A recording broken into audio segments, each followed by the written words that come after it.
past? Am I projecting into the future? When our mind is ruminating on past or future, we can sense how much energy it takes up. Or am I in the now? Only when we're in the now does our measurement of time become precise, because only the now is real. Now, the cool thing is that when we're in the now, that is when limitless energy becomes possible or accessible. Alternatively, we could ask, what is my energy level? Since energy is directly related to frequency, when we increase our frequency, we raise our energy level. If we can bring our energy into a coherent state where everything is precisely attuned to one frequency or resonance, that is when our sense of time disappears and we can become one with eternity. In quantum physics, we talk about there being many simultaneous possibilities and probabilities all existing at once, until a measurement or observation, aka a choice, is made. Now, upon observation, one of those possibilities will manifest out while the others will disappear. This is known as the observer effect and collapsing the waveform. Now, how is this observer effect discovered? It relates to another aspect of complementarity known as wave-particle duality. In the early days of quantum discovery, it began with scientists trying to understand the nature of light. Is it a wave or is it a particle? It turns out light displays both behaviors. Now, this confronted scientists with a mystery or paradox. How can light be both a wave and a particle?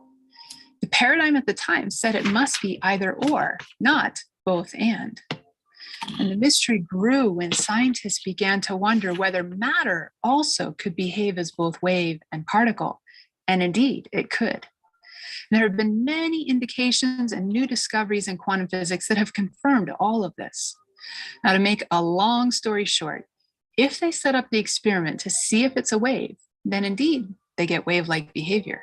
But if they set up the experiment to try and observe it as a particle, then the behavior changes to that of a particle. It's all about how the scientists choose to set up their observation or measurement points.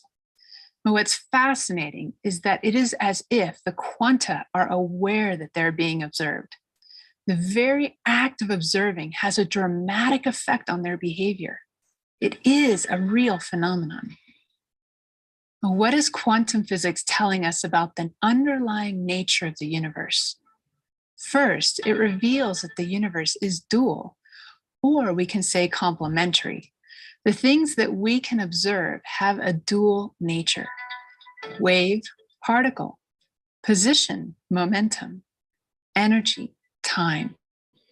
Each pair intricately tied together. In its quantum realm, it can be both and neither. It's all one. In the quantum realm, infinite. We're going to get started here in about 6 minutes at 9:10 p.m. Make sure that you're listening. This is going to move into what we're going to be talking tonight. Abilities exist simultaneously. It's a sea of possibility, and it's non-dual. But once we take a measurement or try to observe one of those states in the physical, that is when uncertainty and duality enter in. Upon observation, we come to know about one aspect while sacrificing the ability to know about its complementary partner. Where this dual nature gets reconciled back to oneness is in the quantum realm, rather than in this object-based observer realm of the physical. Now, this brings us to the second major quantum principle that says that things are contextual. As the double-slit experiments confirm, measurement alters the state. Quantum behavior depends on the conditions given. What does this mean? Well, one way of interpreting this is that things are meaningful. We give meaning to things by the act of observing them. The meaning we give depends on the context or set of conditions we choose to go with, or it depends on the assumptions that we make. Now, this meaning emerges from the interaction or the synergy between the observer and the observed. Emergence of different properties is another hallmark of quantum physics theories. When various particles and forces are interacting under certain conditions, entirely new things can emerge out of the quantum sea, things that were not there before. The whole becomes greater than the sum of its parts. Now, here again, we have the opposite of Newtonian reductionism.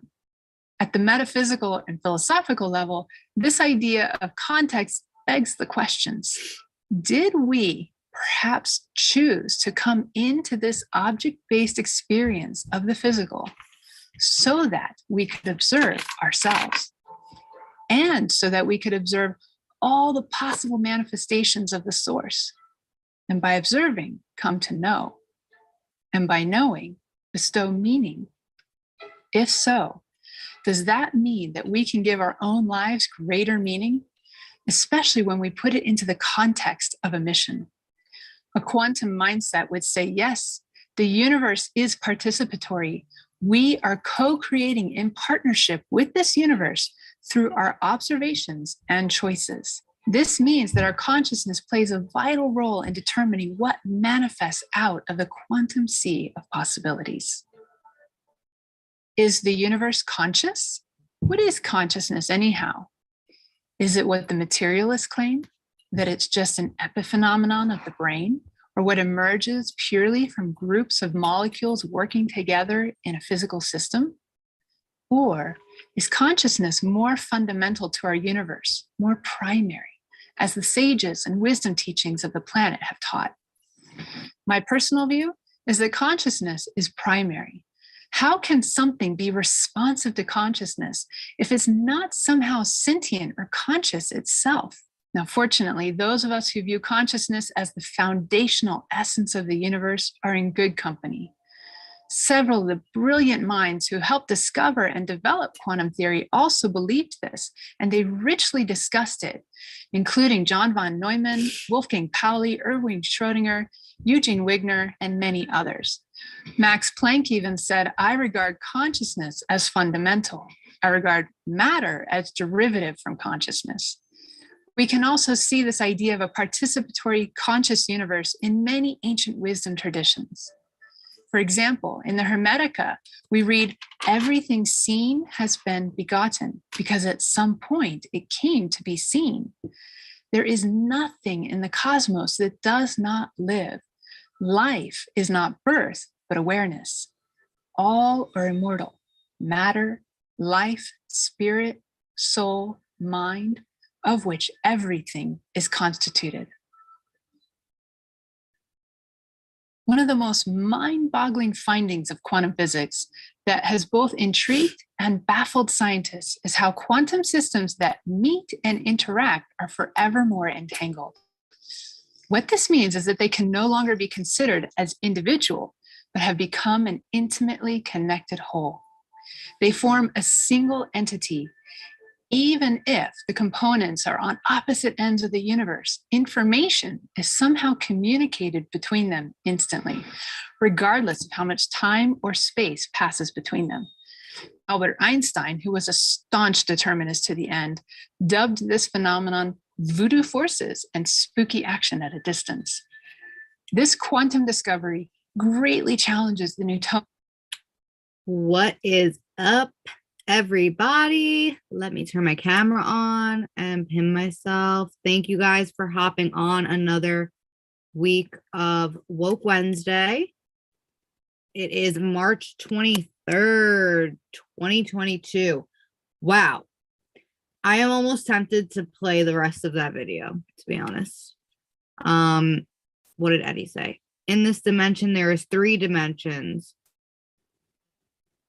What does LWH stand for? And 1 unit of time. Above the speed of light, however, there is 1 dimension and 3 dimensions of time. Yeah, we could get super lit on here if we just like watch some more Gaia and like comment on it. Link with height is what I meant. Okay. Gotcha. Yeah, guys, that video. If you guys are subscribed to Gaia, go watch Mystery Teachings.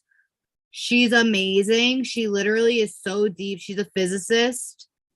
Hopefully I said that right. she's a physicist and she talks about quantum physics and consciousness and just like, oh my God, she's freaking awesome. But yeah, I thought that was a really good video. I was watching it the other night and I was like, all right, this is definitely something that my people have to watch and have to get on. So it's on the Gaia Network and it's called Mystery Teachings. Like here, I can even show you really quick.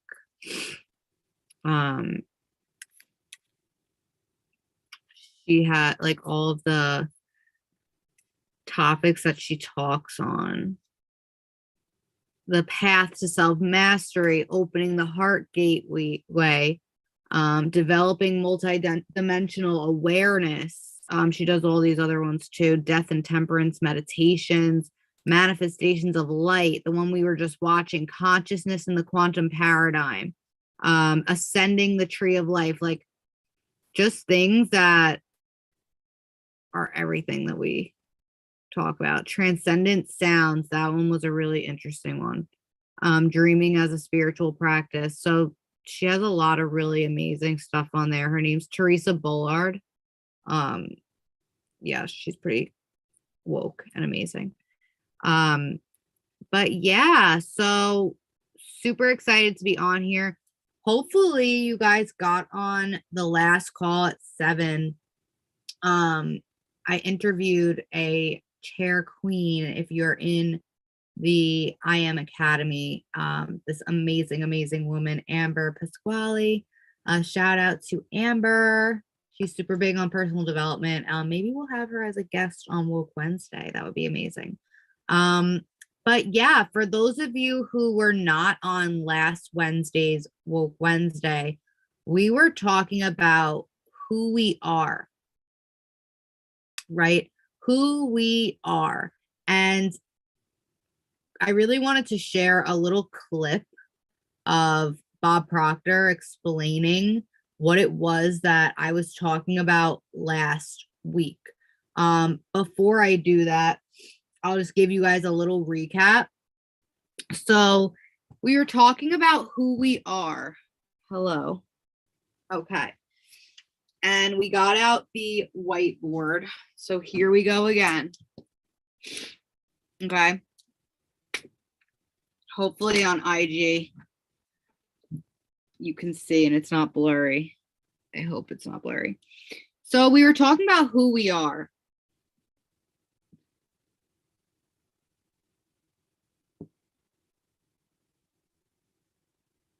So when somebody asks you who you are, what are you inclined to say? I'm Jenna, right? Typically, we're inclined to say our name, right?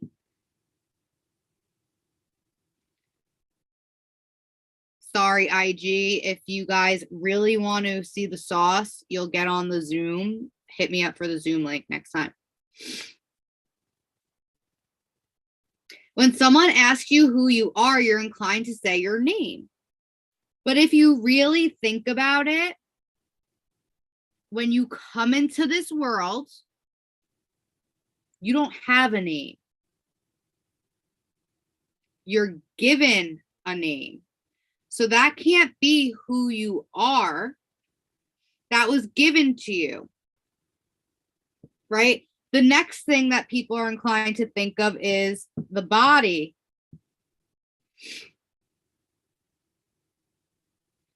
Think again. You were given this body. We move into this body and we can move out of this body.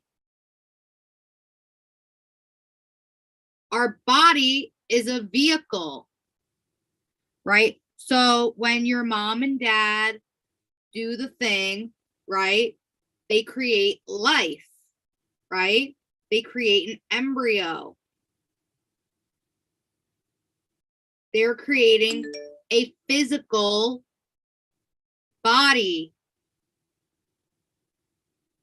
But we are not a physical body. We are spiritual beings.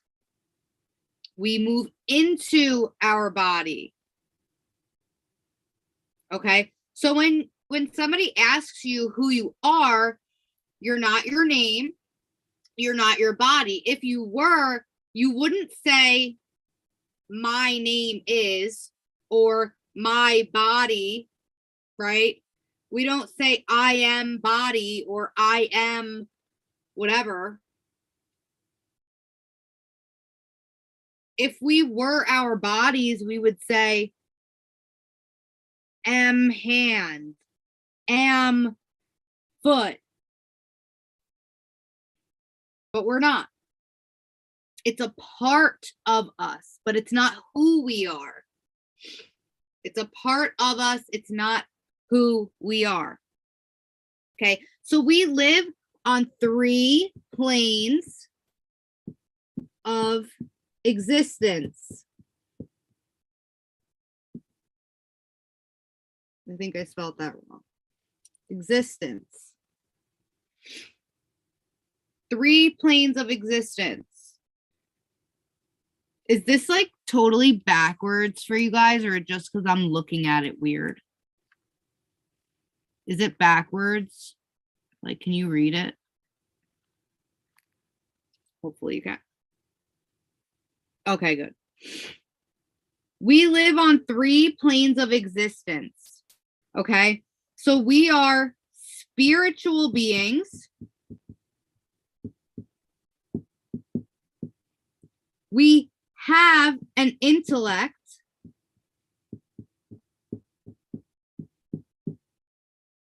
And we live in a physical body.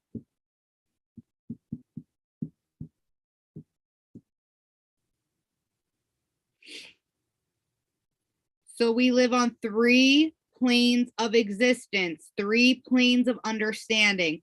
We are spiritual beings who have an intellect, and we live in a physical body.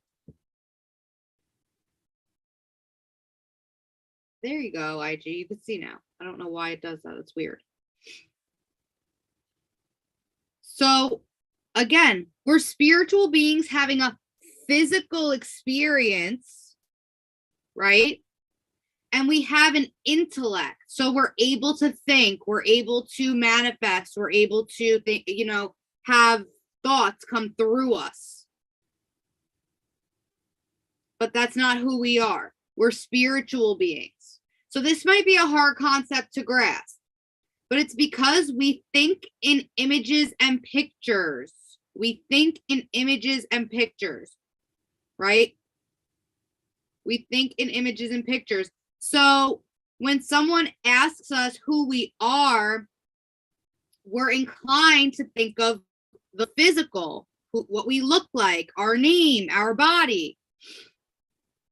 We think in the physical, we think logically,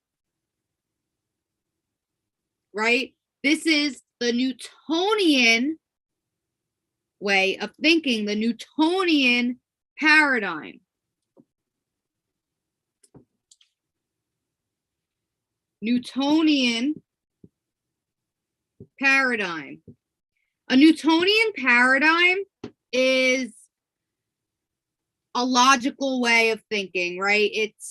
It basically says that everything is predictable. Everything is logical. That things should be, at least. Okay. And then you have the quantum paradigm. The quantum paradigm states that everything is connected, right? It's more of an illogical way of thinking. It's not the way that we're used to thinking. It's a conscious way of thinking, right? We live in a conscious quantum universe. So the Newtonian paradigm is an old way of thinking. So once you're able to shift your paradigm, shift the way you think about who you are and what we are, you're able to understand that we live in a quantum universe, that we are not physical beings, that we do not have a linear way of thinking. We're spiritual beings, right? So as we were discussing, where is something to erase this with that's not going to take me 10 hours? There we go. Dryer sheet, you came in handy. Okay. So that was a little recap. So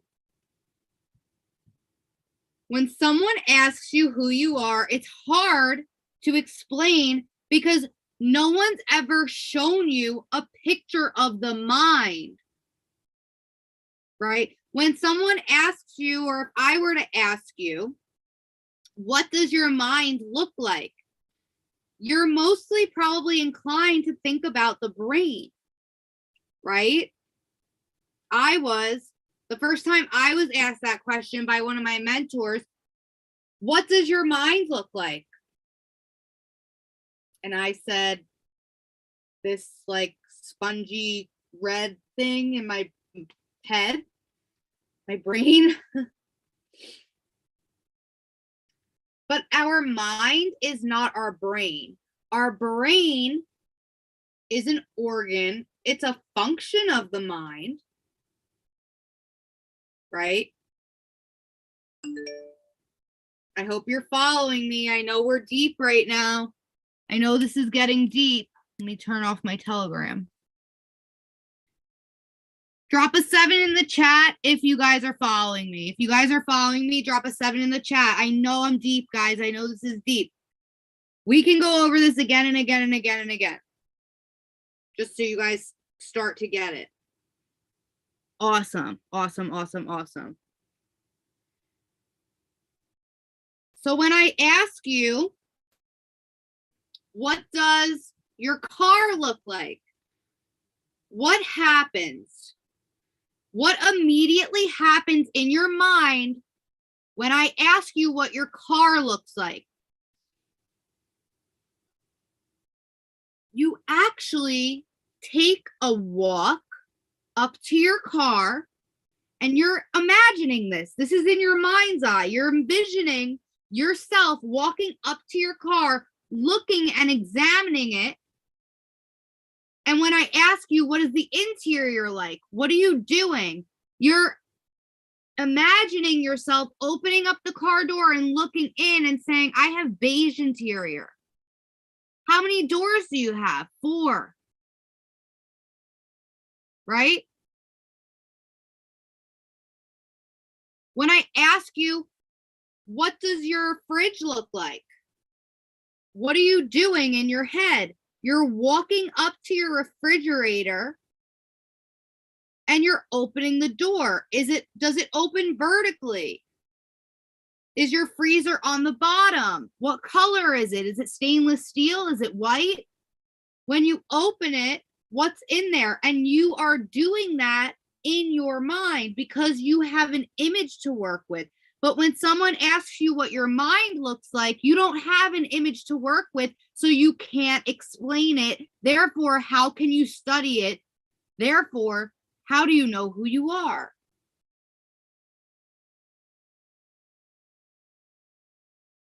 I hope you guys are following me. So, I'm going to give you an image to work with. We call this the secret genie. Drop secret genie in the chat. If you're with me, drop secret genie in the chat. This is going to be something that you guys are going to have to keep with you all the time.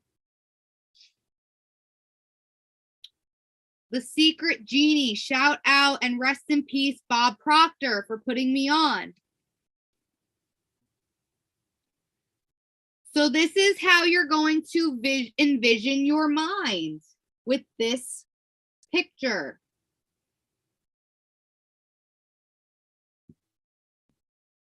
A little stick figure. Okay? Here we go.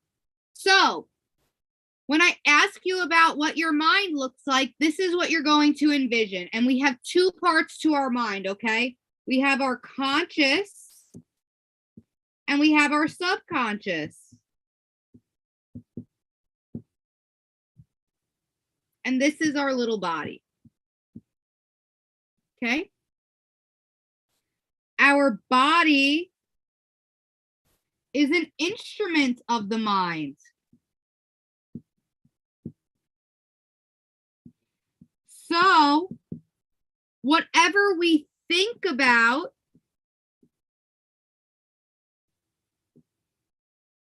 comes through the body. Have you ever heard someone say, you become what you think about? Have you ever heard someone say, you become what you think about? I've heard multiple people say that. I've heard multiple of my mentors say, you become what you think about. So watch what you're putting into your head. Watch who you're listening to. Because our body is an instrument of the mind. So it's super important to really be conscious and aware of what you're feeding your mind. Are you listening to negative news outlets? Are you listening to rap songs about rape, murder, and killings and drugs? Who do you listen to? What are you feeding your mind? Because our body is an instrument of the mind. So whatever we think about is going to manifest through our body, ultimately giving us our results.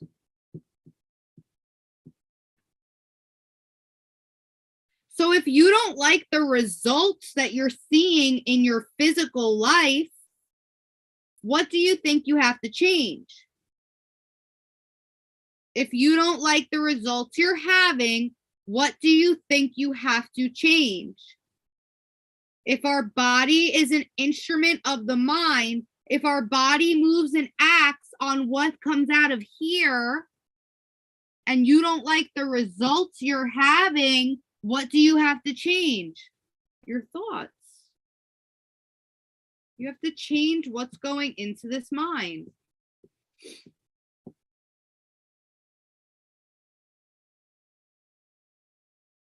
Our environment is super important.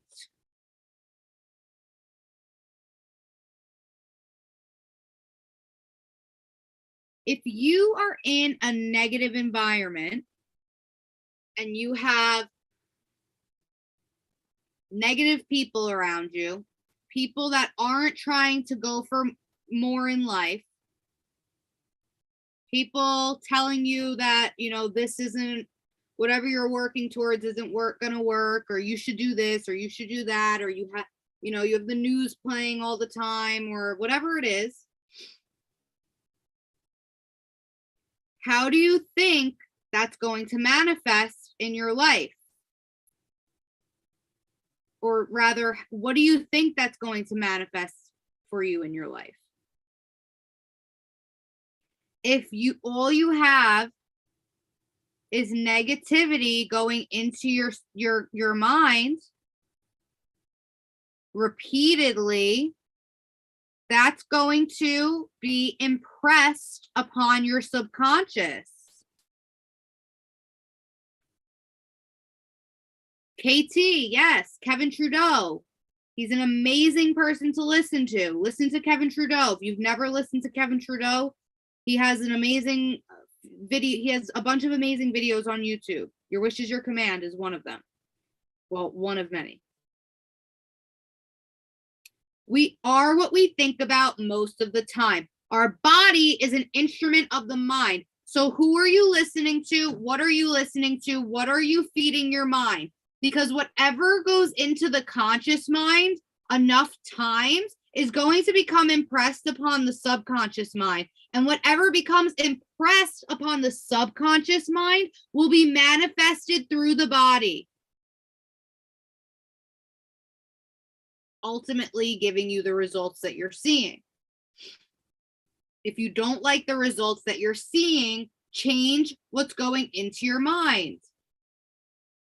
I know I'm repeating myself, but there's a reason why I'm doing that.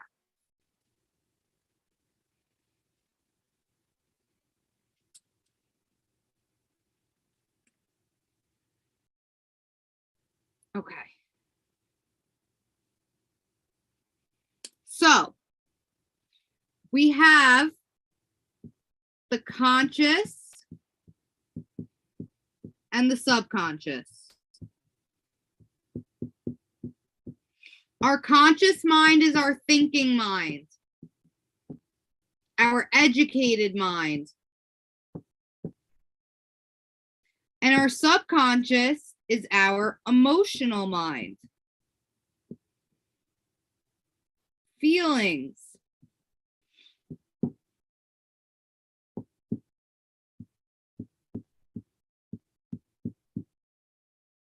So whenever a thought comes into our conscious mind, because that's where it goes first, our thoughts come through source, whatever that is, outside media, friends, family, God.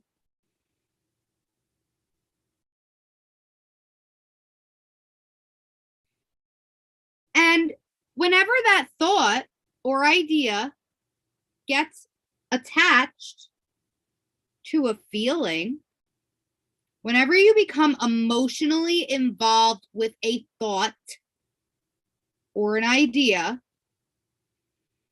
that is when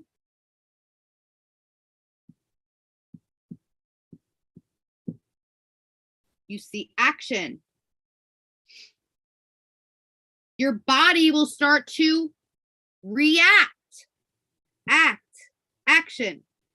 Your body is an instrument of the mind. So when a thought or idea from whatever source comes into your conscious mind and it becomes, you become emotionally attached, or there's a feeling attached to that idea or thought, that is when you begin to take action, whether you're aware or not. And that is what ultimately gives you your results.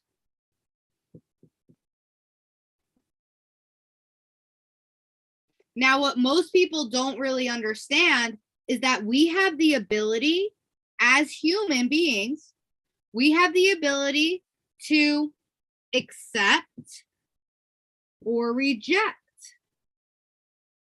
We have the ability to accept or reject any thought or idea that comes into our mind. And this is what's going to dictate our results. If we allowed every single thought or idea that came into our mind to manifest, where would you be? We have to self-audit, guys. We have to really think about who we are, why we do the things we do, which thoughts we're allowing to be impressed upon our subconscious minds. Thanks, Amber.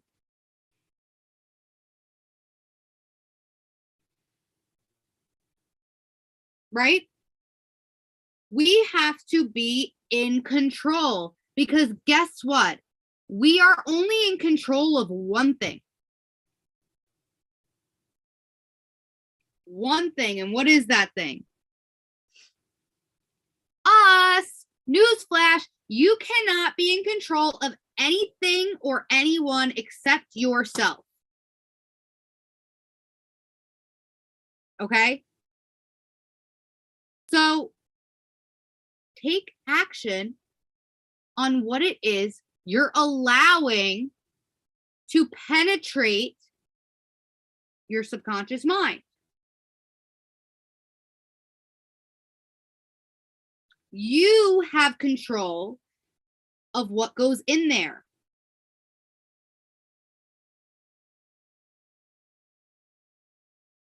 You have control not over your environment. You can only control yourself and what you put into your mind, right? So we have our conscious mind, the thinking mind, the educated mind. We have the subconscious mind, our emotional mind, our feeling mind. We as humans have the ability to accept or reject any thought or idea that comes into the mind. We have control over what penetrates our mind and what's going to manifest into our results.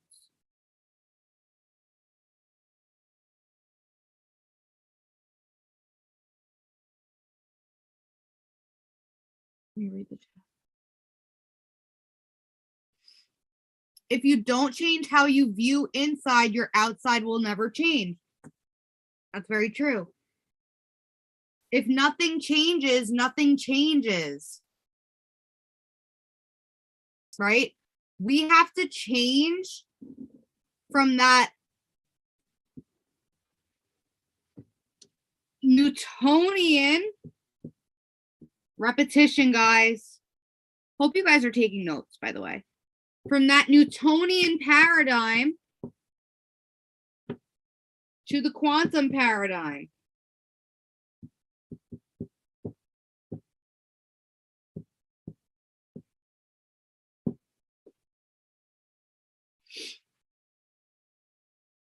Once you change from the Newtonian paradigm to the quantum paradigm, that's when everything's going to start to change for you.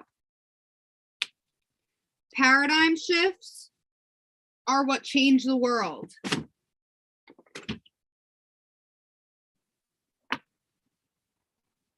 Now, I really wanted to play a video for you guys. Bear with me.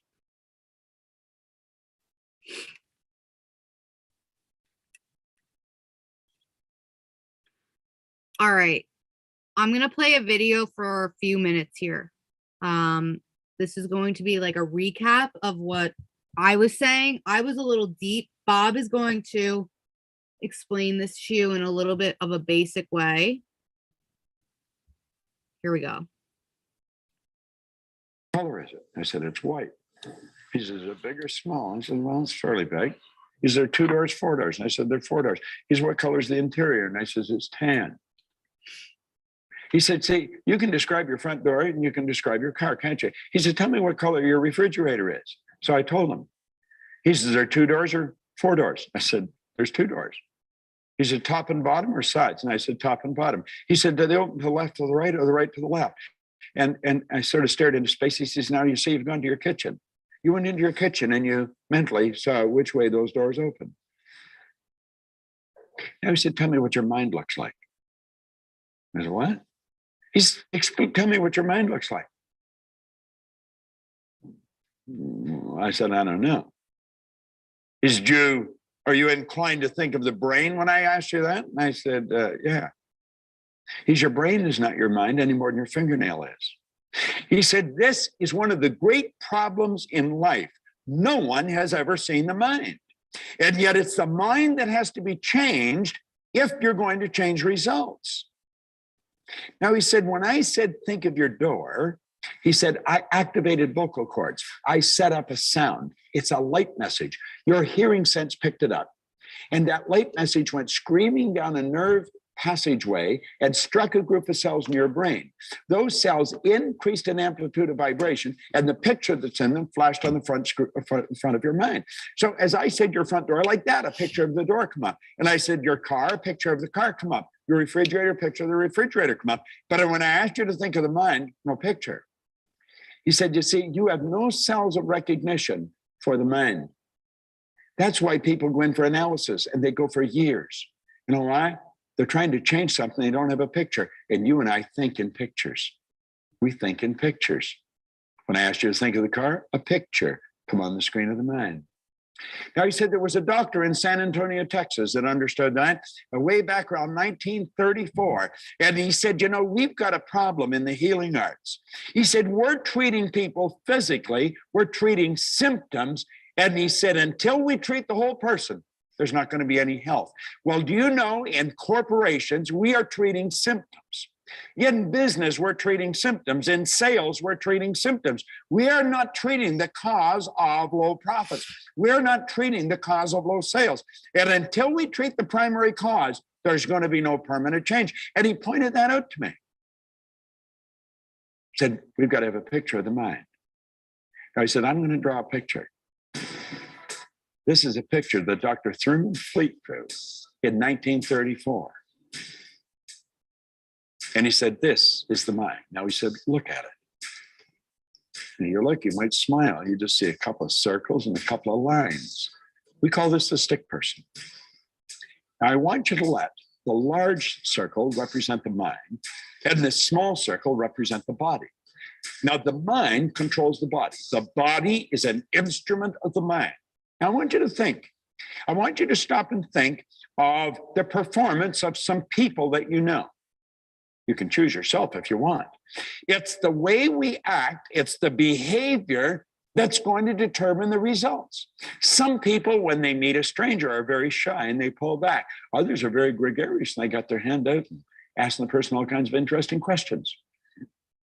The behavior of people varies greatly, but the nature of people, they're exactly the same. See, the mind operates the same for the shy person as it does for the gregarious person. It's how the mind is programmed with the shy person that's so different from the gregarious one. And the mind is programmed both genetic and environmentally. That's how paradigms are formed. But we talk about a little more about that in another lesson. What I want you to focus on is this drawing again. Come back to the drawing. Now let's take that large circle and we'll put a line right through the center. And we'll say everything on the top half is referred to as the conscious mind. Everything on the bottom half is referred as the subconscious mind. And of course, the small circle on the bottom is the body. Now, this is what Val suggested I do. He said, I want you to let your head represent the mind. Everything from the neck down represent the body. Now, he said, that's not the way it is. Mind is in every cell of the body. Mind is movement. Body's the manifestation of the movement, but we've got to have a picture to operate with. So the top half of the drawing is the conscious mind. That is the thinking mind. The bottom half is the subconscious, and that is the emotional mind. And of course, it's what's going on in the emotional mind that's going to determine what the body does. How do the ideas get into the emotional mind? Well, we put them there. Now, you see, there is a great power that's flowing to and through us, and it never stops. And as this power flows into the consciousness, we have the ability to think. Do you know what the problem with most people is? They don't think. Do you see those little lines growing out of the conscious mind? They're called sensory factors. We can see, hear, smell, taste, and touch. And the sensory factors is what feeds information into the consciousness from the outside world. Now, we have been conditioned to live through those sensory factors. We've been conditioned to go by what we see, hear, smell, taste, and touch. As little kids in school, we get a report card. And the report card tells us what kind of student we are. And so we look at the report card, the teacher looks at the report card, we take it home, the parent looks at the report card, and that tells us what kind of a student we are, doesn't it? The truth is, it really doesn't. But that's the belief system we're operating with. The report card actually tells us where our mind was at for a few minutes, maybe 3 weeks ago. It has absolutely nothing to do with potential, but that's what the child believes. That's what the parent believes. And then we start treating them according to the grades they got on the card.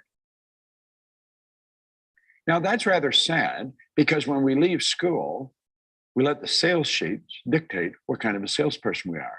We let the balance sheet dictate what kind of an organization we are. And we let the balance sheet control everything we plan to do.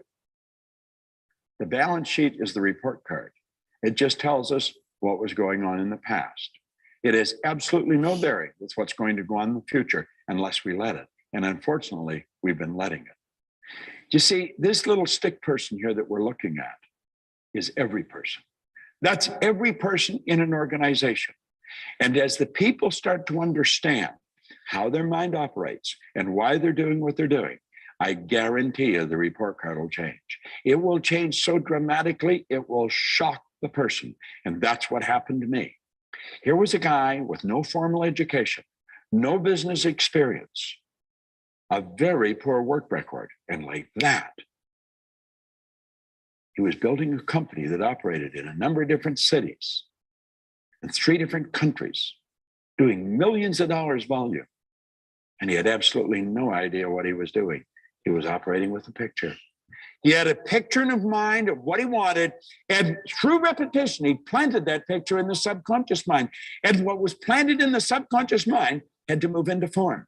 All right, now let's pay real close attention to this graphic illustration, because this is really the creative process on how it all works.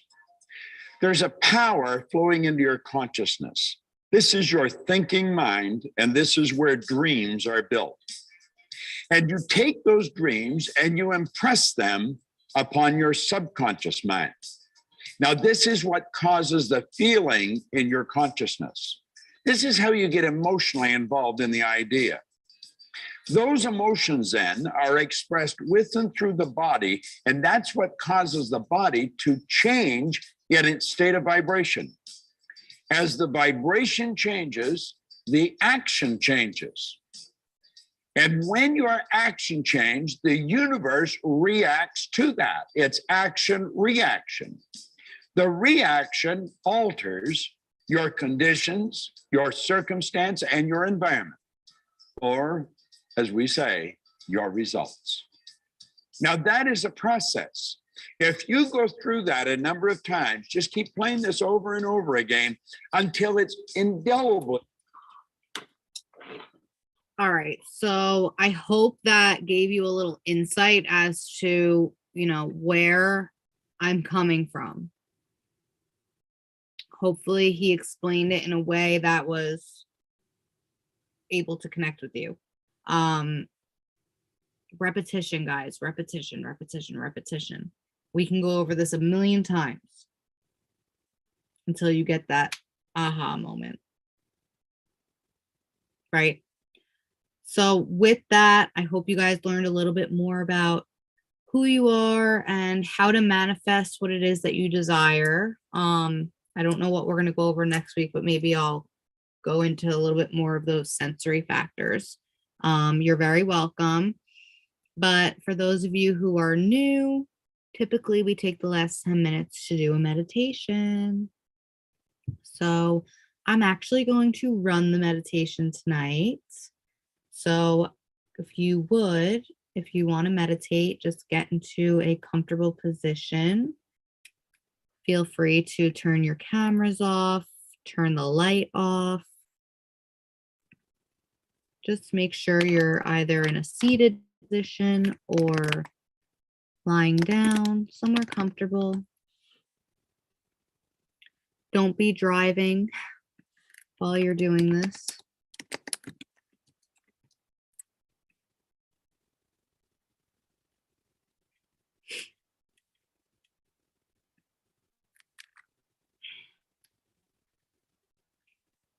All right. Here we go.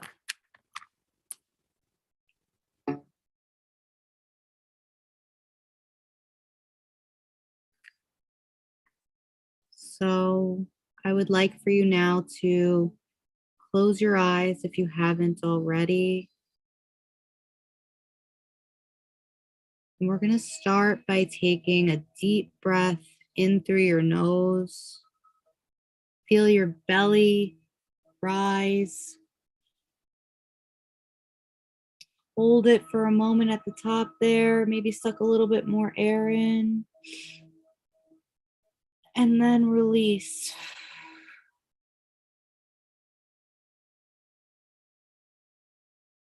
We're going to do this one more time.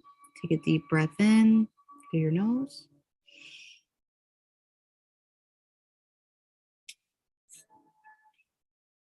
And release through the mouth.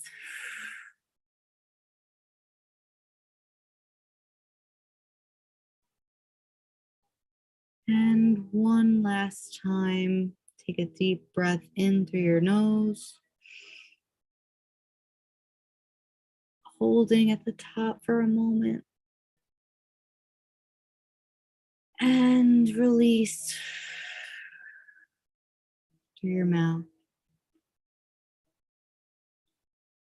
Now you can return to your normal breath and just stay conscious and aware of this breath. If at any moment you feel that you are distracted, come back to this breath. Count your breath if you have to.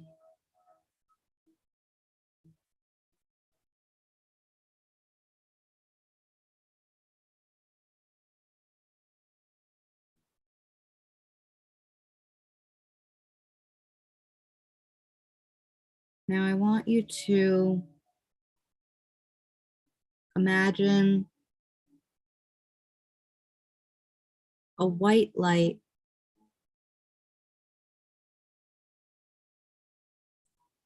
coming through the top of your head from the moon. Bright white light coming through your crown chakra at the top of your head. This light is filled with joy, peace, fulfillment, awareness, and happiness. This is a protective light. And I want you to feel as if you're cracking it over your head like an egg. And now you can feel this white light dripping down your neck, your shoulders, down the back,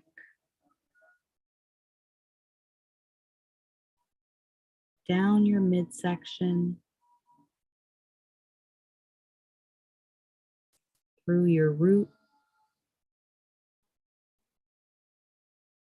pouring down your thighs,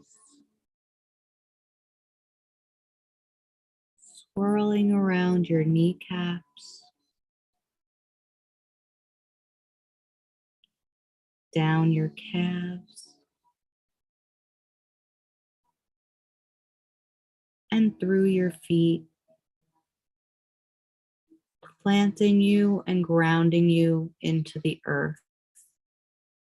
And I want you to feel that white light pulling you down into the earth so that you feel grounded.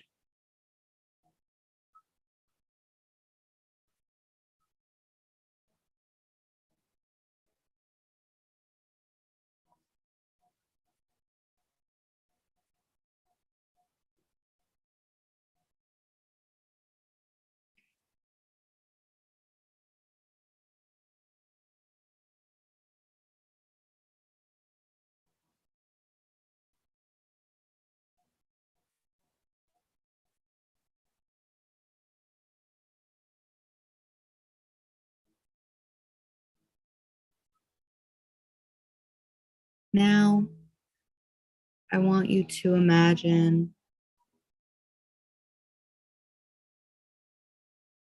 the white light pulling all of the nutrients from Mother Earth, all of her love, warmth, protection, guidance, wisdom, pulling it back up through your feet, And focus on those feet for a second there. Put all of your attention on your feet and that white light and all of Mother Earth's nutrients coming up through those feet.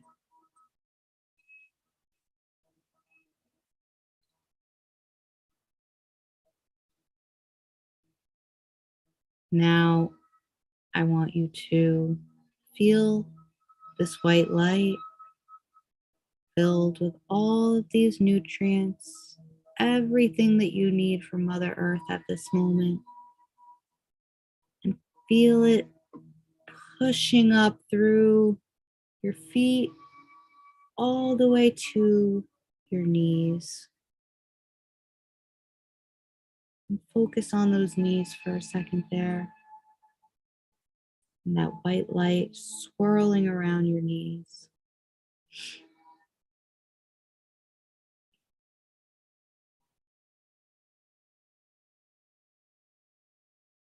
Pushing a little higher up to your root chakra, the base of your spine.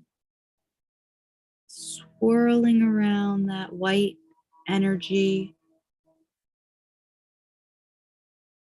filling you with all of the nutrients that Mother Earth has in store for you, all of that wisdom. At the same time, letting go of all of the baggage.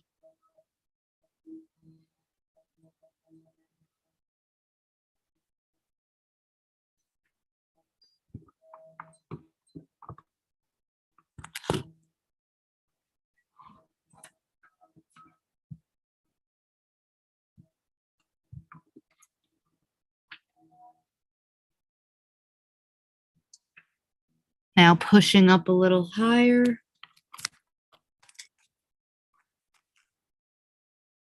Through your sacral.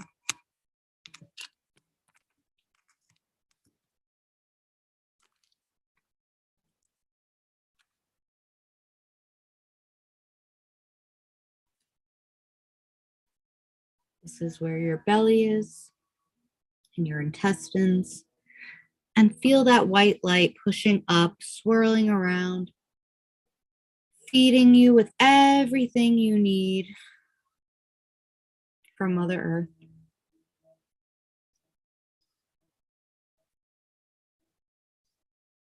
Pushing up a little bit higher now to your heart chakra and filling that heart up with love. Focus that white light on your heart.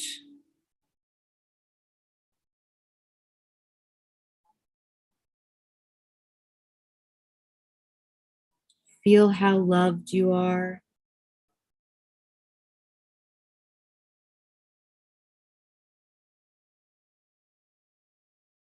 You are perfect.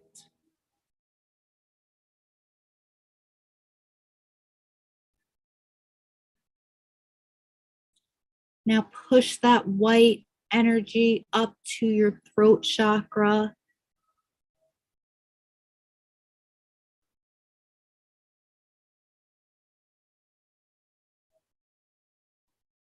And up just a little bit more to your third eye, right in the middle of your eyebrows. Just a little bit higher.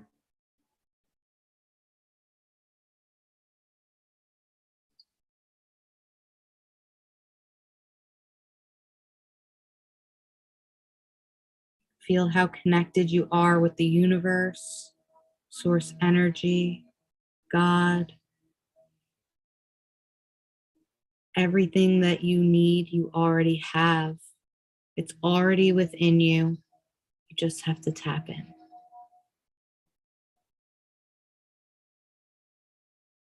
Moving up just a little bit higher to your crown chakra and feel that white light energy rolling around the top of your head in a sphere. Wishing around, washing around all of that wisdom, that love, that protection. And I want you to feel it shooting out the top of your head like a fountain. Again, pouring back all over you. That love, that protection, the guidance, and the peacefulness.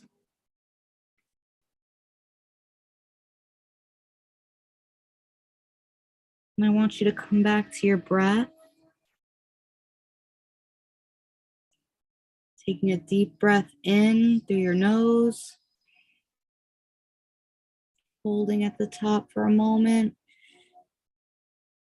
And release.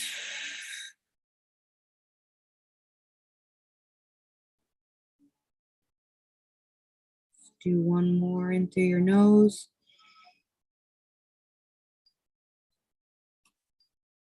And release through your mouth. One last breath here in through your nose.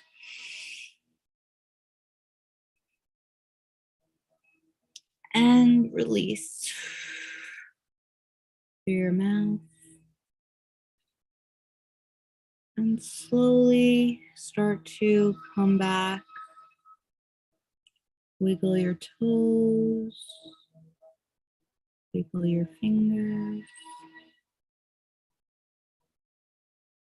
And slowly open your eyes. Come back to your body.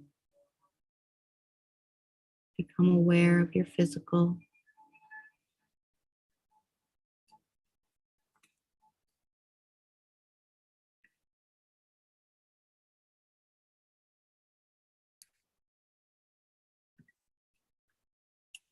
All right, guys, I hope you enjoyed that meditation. I am so happy you guys were here with me for another Woke Wednesday. Hopefully you enjoyed that meditation. I actually got that meditation from my shaman. It's a little different than anything we've done before. Love you guys. All right, guys, have an amazing rest of your night. Wind down for the rest of the night. And I will see you next week on another Woke Wednesday. Good night.